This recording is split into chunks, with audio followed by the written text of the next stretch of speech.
Oke, selamat siang teman-teman. Kali ini saya bikin konten rada spesial karena eh, ini sebenarnya niatnya untuk sharing aja karena beberapa hari ini saya sering membaca postingan beberapa teman, kemudian iklan di sosial media mengenai penawaran-penawaran bisnis yang menurut saya mungkin too good to be true kalau menurut saya. Tapi saya nggak tahu apakah itu nanti bisa kejadian atau enggak. Tapi menurut saya sih, menurut saya pribadi too good to be true.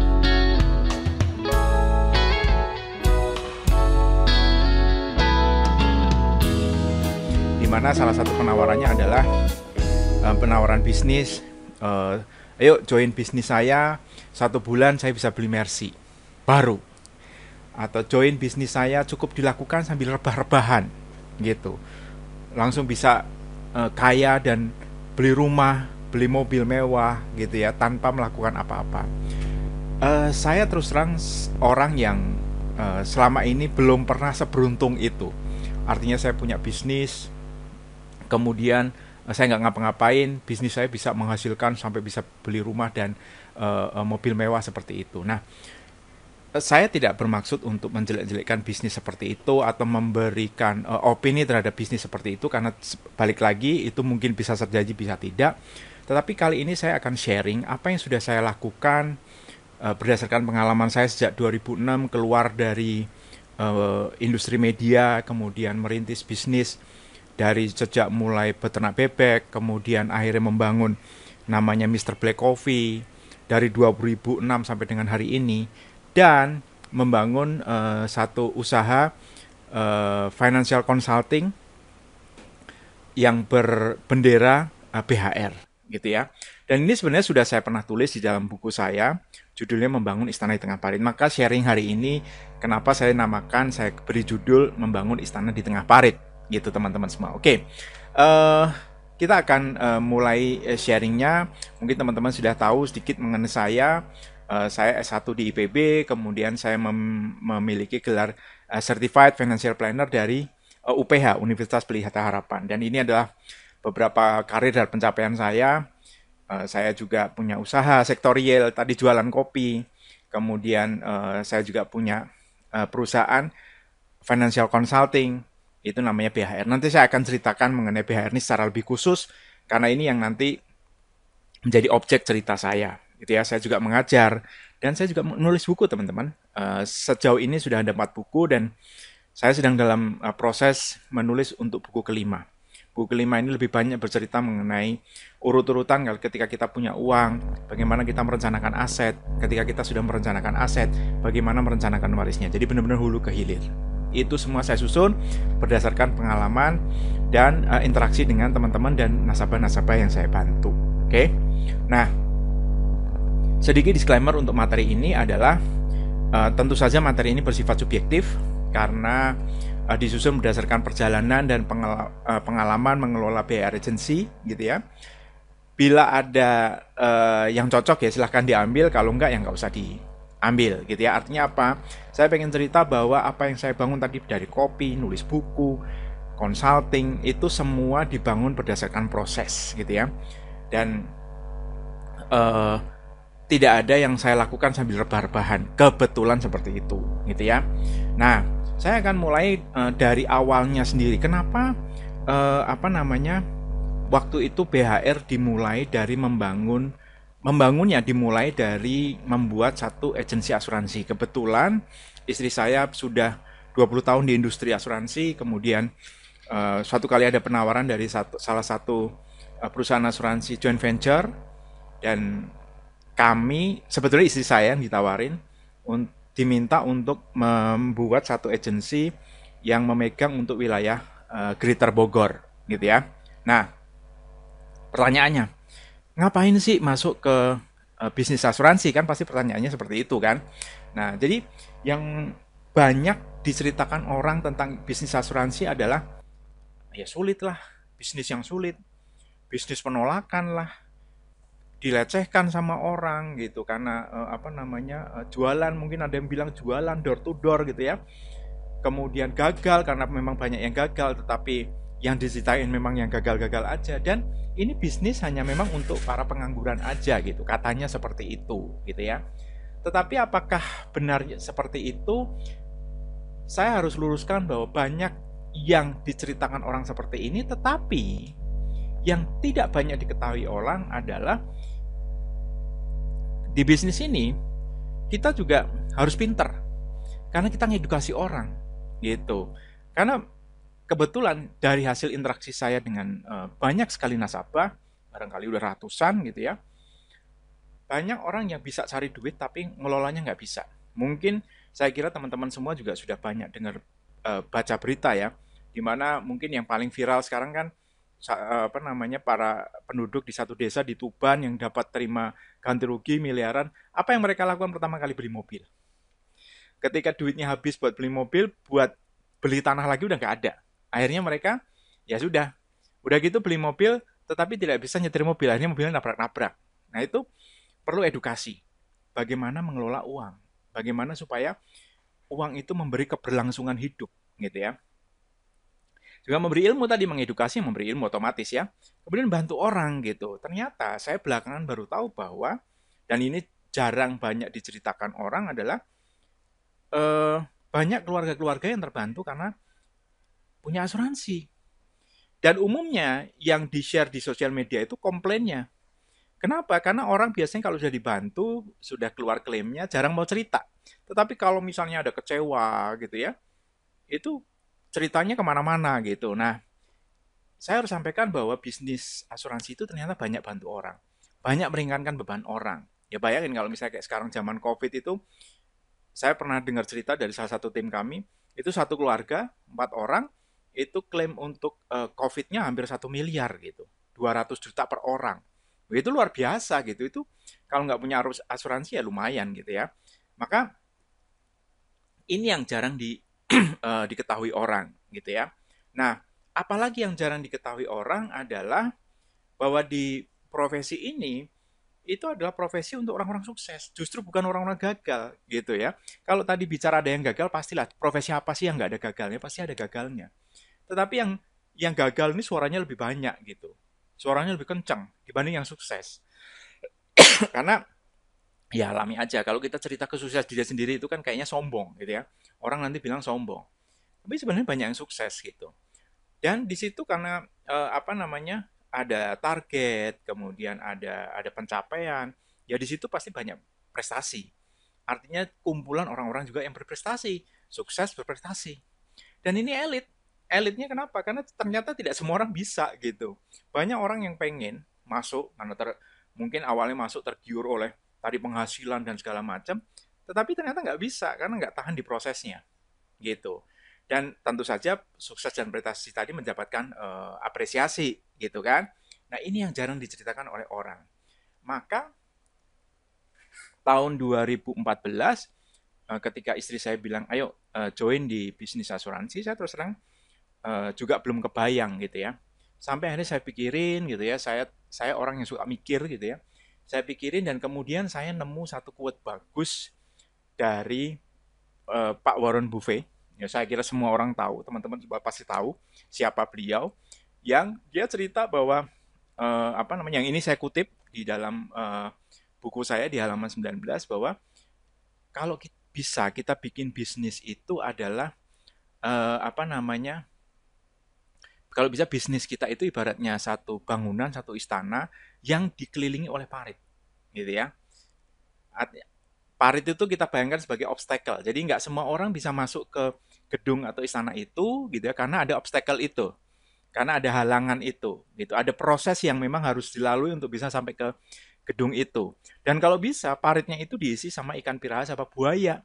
Makin susah lagi gitu. Artinya begitu kita sudah bisa sampai ke istana dan kita bisa bangun istananya, orang lain akan susah masuk. Kira-kira seperti itu. Nggak gampang masuk lah. Kira-kira nggak bisa gampang masuk. Artinya persaingannya pasti akan sedikit. Gitu. Itu nasihatnya Pak Warren Buffett yang saya sangat terkesan. Saya baca bukunya, saya sangat terkesan dan itu saya kutip di halaman 19 buku saya tadi, Membangun Istana di Tengah Parit. Dan ini kira-kira terjemahan saya terhadap apa-apa yang tadi disampaikan oleh Pak Warren Buffett. Jadi bisnis ini bagus, ya tadi karena dengan tadi apresiasi, prestasi, elit segala macam bagus, punya potensi income yang besar. Ya kita nggak perlu pungkiri mana ada orang jualan produk nggak ada modal gitu ya, untungnya 30% gitu. Nah, dan ada produk-produk yang ngasih untung 30% sampai tahun kedua gitu. Itu jarang ada bisnis yang bisa seperti itu. Dia buka peluang berprestasi, tapi nggak semua mampu menjalaninya. Gitu. Ya kan tadi obstacle banyak gitu. Terutama obstacle yang paling utama adalah kemauan untuk belajar. Banyak orang gagal di bisnis ini karena nggak mau belajar. Padahal kita mau mengedukasi orang, bagaimana kita mau ngajarin orang kalau kita juga sendiri nggak ngerti gitu. Nah itu biasanya obstacle terbesar karena orang nggak mau belajar, nggak bisa belajar gitu ya. Padahal ironis ya, yang rata-rata join itu rata-rata orang tua. Artinya dia punya anak. Orang-orang tua ini selalu menuntut anaknya untuk belajar. Ayo dong belajar yang rajin, ayo punya prestasi, ayo punya ranking segala macam. Tapi ironisnya, ketika dia sendiri orang tuanya disuruh belajar itu nggak mau, gitu. Nah inilah ironisnya di negeri kita, gitu ya. Jadi itu adalah kesulitan kenapa apa namanya itu menjadi parit, ya karena tidak semua orang mau belajar. Nah, tadi saya ceritakan bahwa saya join tahun 2014 membangun BHR ini dan setelah 5 tahun kira-kira begini kira-kira prosesnya.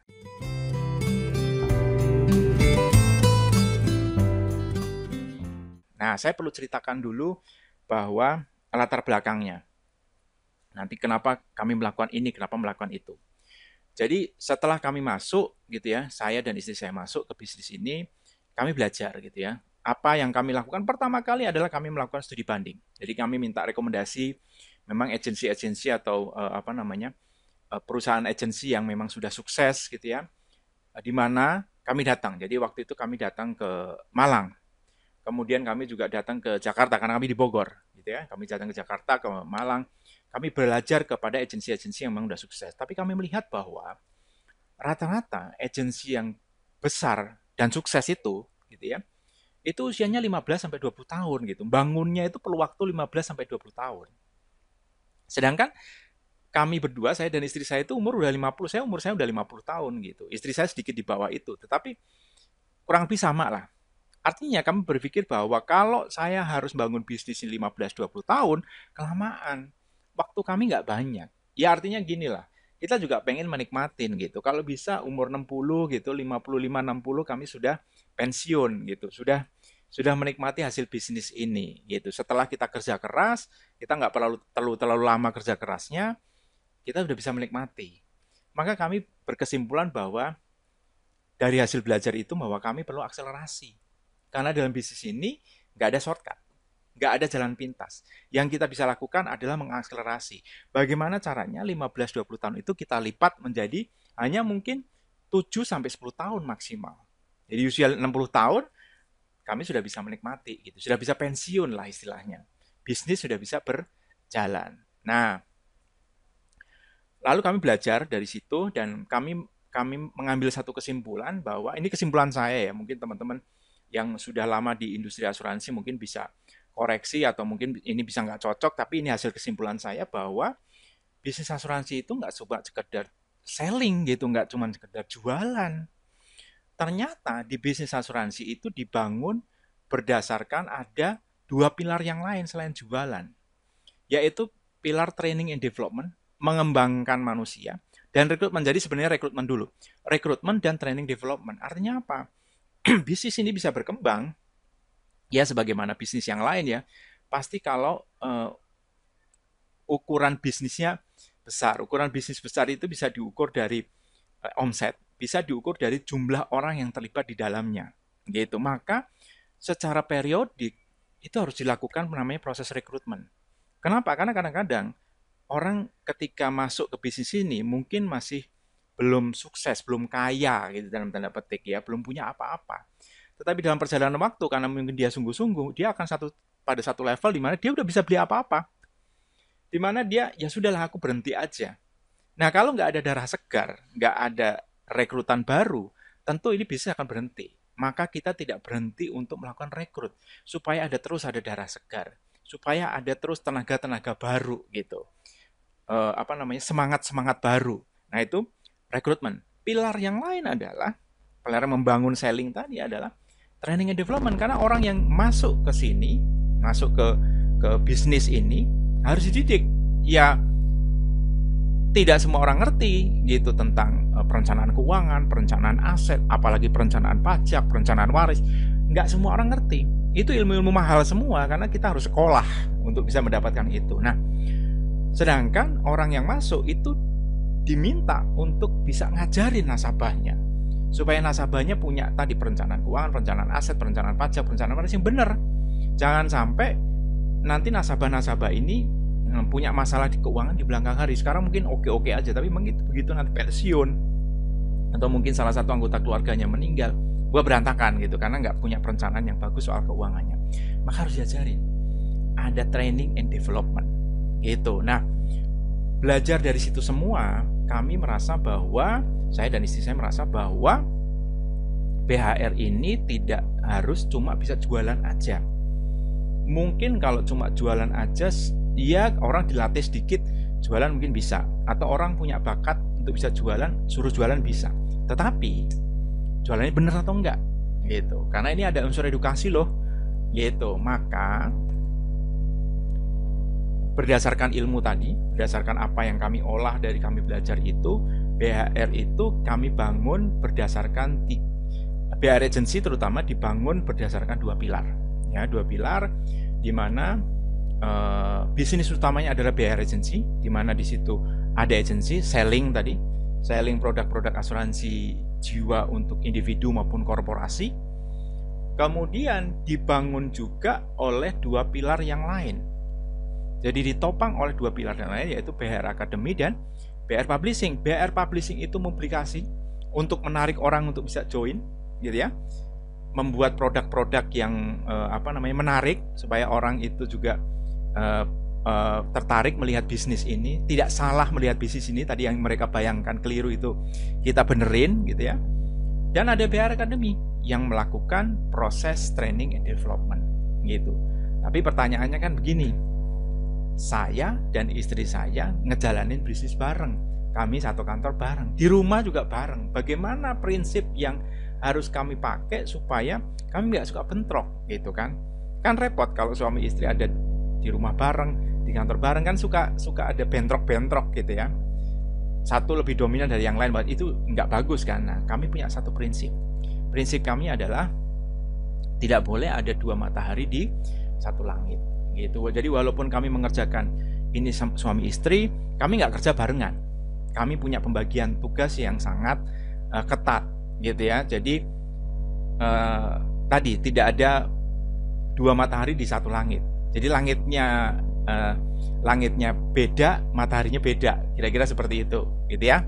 Nah, gimana caranya? Jadi kami membagi tugas. Jadi istri saya fokus hanya mengurus soal BHR Agency. Tim, admin di sana gitu ya, pelaksanaan pekerjaan di BHR Agency sehari-hari istri saya yang mengelola. Tetapi saya itu mengelola langit yang berbeda. Jadi saya matahari di langit yang berbeda gitu ya. Jadi saya hanya bertugas mengurusin BHR Academy dan BHR Publishing. Istri saya tidak ikut campur di sini. Demikian juga saya tidak ikut campur di urusan BHR Agency. Ini membuat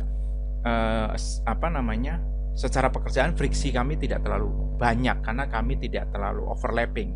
Kami masing-masing punya lapangan sendiri, punya langit sendiri-sendiri, gitu ya.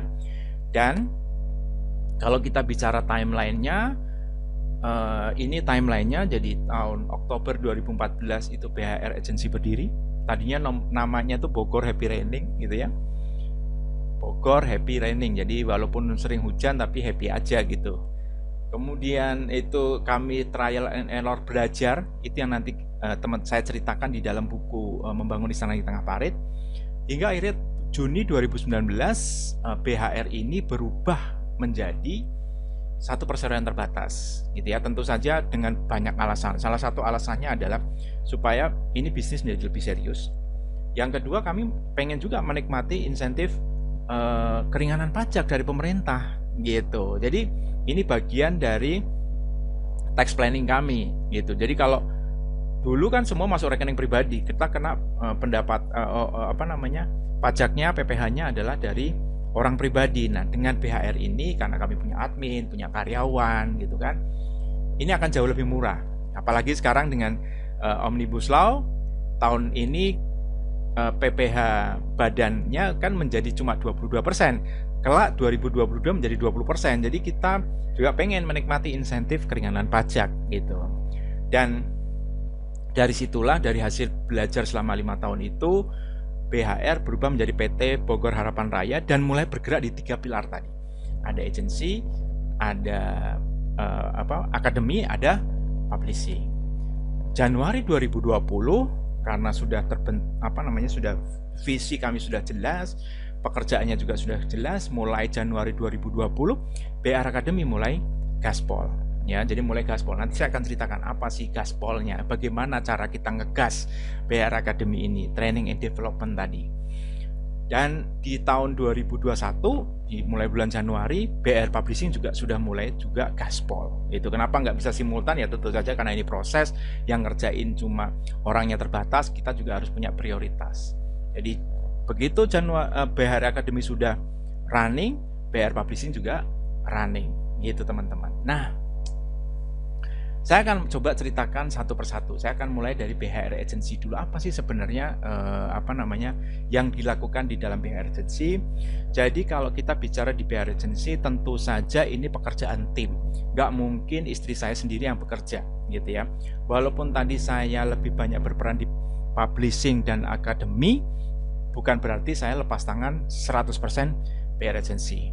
Tentu saja satu perusahaan yang besar harus dikerjakan oleh tim yang hebat lah, tim yang bagus.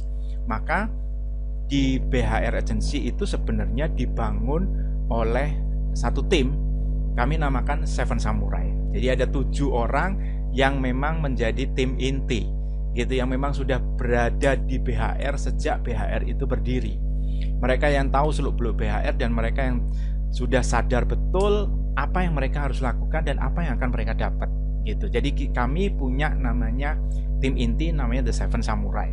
Ini diilhami oleh filmnya Akira Kurosawa, ya, Seven Samurai. Nanti teman-teman bisa nonton sendirilah, gitu ya. Nah, apa saja yang kami lakukan, para tim Seven Samurai lakukan, mereka punya namanya control chart activity. Jadi mereka tuh sudah tahu apa yang mereka mau lakukan. Jadi mau bikin lowongan, mau selling, promotion, kemudian mau meeting, mau apapun itu dikontrol melalui namanya activity control chart, ya. Dan mereka juga melakukan monitoring terhadap siapa? Terhadap timnya lagi. Jadi Seven Samurai itu masing-masing punya tim. Mereka kontrol timnya melalui satu mekanisme monitoring, gitu ya. Jadi kami itu punya satu mekanisme monitoring memakai namanya pita merah, pita kuning. Jadi pita merah itu adalah award untuk yang closing sales, pita kuning adalah award bagi yang beraktivitas. Jadi yang tidak ada aktivitas tentu saja tidak punya award, karena kita biasa menghargai prestasi-prestasi kecil, gitu. Orang kan senang ya prestasi-prestasi kecilnya dihargain, gitu ya. Nah, kami juga melakukan apa yang dibilang sebagai sales builder, di mana kita memonitor proses yang dilakukan oleh tim, karena bagaimanapun satu closing penjualan itu tidak ada yang langsung, pasti ada proses yang harus dilalui. Dan kami pengen memastikan bahwa teman-teman di BHR ini melalui prosesnya dengan benar, gitu. Jadi tidak ada shortcut. Ini semua kita tujukan supaya bisa teman-teman mengakselerasi, gitu. Dan ini dilakukan secara elektronik, pakai namanya Google Form. Jadi kita transform form manual itu menjadi form elektronik. Ini yang dilakukan oleh BHR Agency.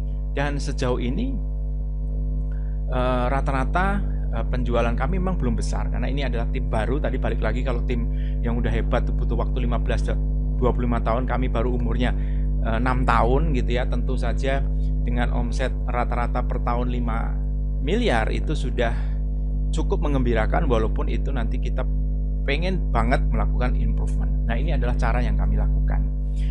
Lalu kalau kita ini bicara BHR Agency, bagaimana dengan BHR Academy? Kenapa perlu ada BHR Academy? Ya, karena kami pengen agensi kami itu terdiri dari tim yang melakukan penjualan dengan baik dan benar. Jadi tidak cuma baik, tapi juga benar. Atau tidak cuma benar, tapi juga baik. Karena di luar sana banyak agen asuransi yang jual produk asuransi sebagai produk investasi. Which is itu kacau balau. Itu mis-selling gitu. Jadi produk asuransi ya tempatkan posisinya sebagai produk proteksi. Maka BHR Academy pengen memastikan tim kami, tim BHR Agency itu mendapatkan pelatihan yang sangat memadai supaya mereka bisa fokus pada proteksi, penjualan uang pertanggungan dan hospitalisasi, itu produk-produk asuransi kesehatan, dan produk-produk asuransi jiwa sebagai solusi perencanaan waris. Nah, kenapa nanti perencanaan waris nanti saya akan ceritakan ya, karena ini adalah satu ilmu atau satu hal, satu konsep yang sebenarnya waris itu sudah, kita ngomong hukum waris itu sudah dari zaman dahulu kala gitu, hukumnya sudah ada dari zaman Belanda, bahkan kalau hukum Islam itu sudah ada dari zaman Al-Quran itu turun, tapi pelaksanaannya agak payah gitu. Maka kita tidak berhenti untuk melakukan sosialisasi, kita fokus di situ, karena itulah sebenarnya agen asuransi harus berada di situ gitu, bukan jualan tabungan, bukan jualan investasi. Itu yang sangat kami hindari di tim BHR Agency gitu. Nah, pertanyaannya kan kenapa fokus ke proteksi gitu, khususnya menyediakan uang pertanggungan bagi nasabah dengan pendekatan solusi waris. Karena ya itu tadi, hukum waris itu sudah ada dari zaman dulu gitu. Tetapi kenapa sengketa waris sering terjadi? Karena minim banget literasi mengenai perencanaan waris. Kenapa perencanaan waris itu perlu? Karena warisan itu gratis ketika diterima. Tetapi ketika kita memiliki warisan tersebut, itu nggak gratis. Nah, biasanya banyak terjadi sengketa karena ketika bilang nggak gratis tadi, butuh biayanya nggak ada. Karena tidak pernah direncanakan. Kenapa tidak pernah direncanakan? Karena nggak tahu.